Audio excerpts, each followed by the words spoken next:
Hello everyone, my name is Amy Bailey, and for today's Trademark Tip Tuesday video, I want to discuss when other people are allowed to use your trademark.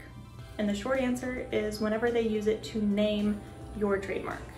So people are allowed to make comparisons to your goods and services, and they're allowed to use your mark to refer to your goods and services the same way that you do. They are allowed to provide truthful advertisements of their products in connection with your goods and services, and they are allowed to resell your goods, and they're allowed to use your trademark in connection with that resale.